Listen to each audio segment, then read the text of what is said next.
When I bought my new house in this so-called luxury gated community, I thought I'd found paradise. Huge backyard, open views, and best of all, my very own in-ground pool.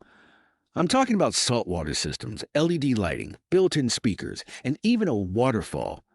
The listing made it clear it was a private residential pool and it was mine. The HOA president. And unfortunately, my next-door neighbor. She strutted over the day I moved in, clipboard in hand, big fake smile on her face, wearing a visor and a t-shirt that said HOA Strong. That should have been my first red flag. "Welcome to the neighborhood," she chirped. "I hope you'll be attending our monthly HOA meeting. We like to keep things tight-knit around here." I smiled politely and shook her hand. Little did I know, Karen didn't care about tight-knit. She cared about control. For the first few weeks, everything was quiet. I'd swim laps in the morning, grill in the afternoon, and relax poolside without a care in the world. That is, until the first long weekend hit. That Saturday, I came out with my towel and cooler, ready for a relaxing afternoon, only to find Karen and her entire extended family lounging in my pool. Kids were doing cannonballs, teenagers were eating chips on my lounge chairs, and someone even dragged a karaoke speaker out from somewhere. "Excuse me," I said, stunned. "What are you doing?" Karen turned to me casually from her floaty and said, "Oh, don't worry. We put up a notice at the HOA board. Your pool is now a shared amenity during high-traffic weekends. You weren't on the calendar to use it." "Calendar? Shared amenity?" "This is my private property," I snapped. "This isn't some community clubhouse. You can't just barge in." Karen climbed out of the pool, dripping wet, and pulled out a laminated sheet. "This is our HOA weekend pool use schedule," she said smugly. "And your address was assigned as a hosting property this weekend. You should have read the bylaws." I grabbed the laminated sheet. It was complete nonsense. Just something the HOA printed up on their own.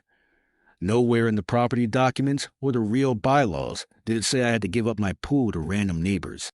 "I didn't agree to this," I said firmly. "Get out. Now." Karen shook her head. "If you interfere, I'll have to cite you for noncompliance." And sure enough, the next morning I got an email from the HOA fining me $500 for hostile behavior toward community guests. That was the moment I realized this wasn't a misunderstanding. It was a power move. Karen thought she could steamroll me into giving up my rights. She was testing the new guy to see if I'd roll over and take it. Well, not this guy. I went to the next HOA meeting, armed with my property deed, the original architectural plans, and a letter from my attorney.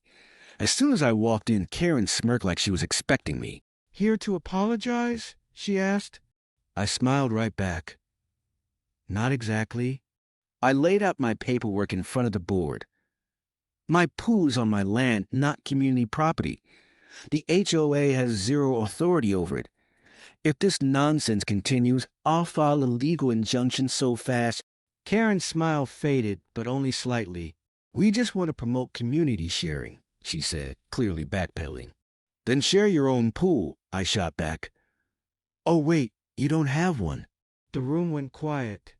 I left the meeting thinking that was the end of it. That surely logic and law had prevailed. But no, Karen wasn't done. In fact, what she did next made me angrier than I'd ever been in my life.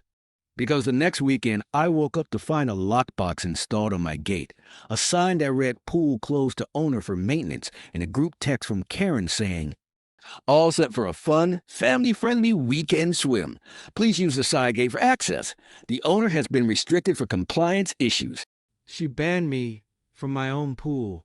But if Karen thought I was going to take that lying down, she had no idea what was coming next. After Karen locked me out of my own pool and declared it a community amenity, I knew this wasn't just about water. This was war. I didn't waste time arguing.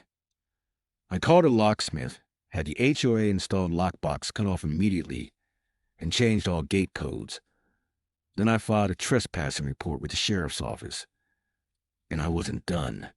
I sent my lawyer the HOA's bogus community pool calendar, the fines, and the group messages. He laughed and said, "I'm hit back hard?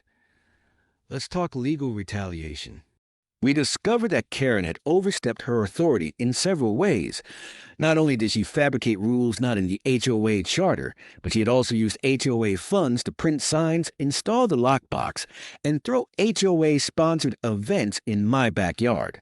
Which, by the way, included catering receipts billed to the HOA account. Paid with everyone's dues, including mine. So I filed a formal complaint with the state's HOA regulatory board, and my attorney prepared a civil suit for harassment, trespassing, illegal use of private property, and misappropriation of funds. But before we even got to court, Karen made a fatal mistake. She scheduled another pool weekend, even after receiving a cease and desist letter. So I decided it was time for Karen and her water-hungry family to learn a lesson the hard way. I installed motion-activated sprinklers around the perimeter of the pool area. Not your average garden variety kind either. High-pressure deterrent units I'd used on deer back in my former ranch. Then I brought out security cameras, recorded signage, and a wireless speaker that blared pre-recorded messages like, "You are trespassing on private property. Law enforcement has been notified." That Saturday, Karen's crew showed up, marched through the gate, and bam! Sprinklers fired. Screams. Running. One guy slipped on the patio and landed in a pool chair. Kids cried. Karen shouted. And me? I sat inside, drinking sweet tea, watching the whole thing on my monitor like a cozy little movie. The cherry on top. I called the sheriff myself, explained the situation, and showed the footage. When the deputy arrived, same guy who'd issued my trespassing complaint a week earlier, he wasn't amused. He told Karen flat out, "You step on his property again, you're getting arrested."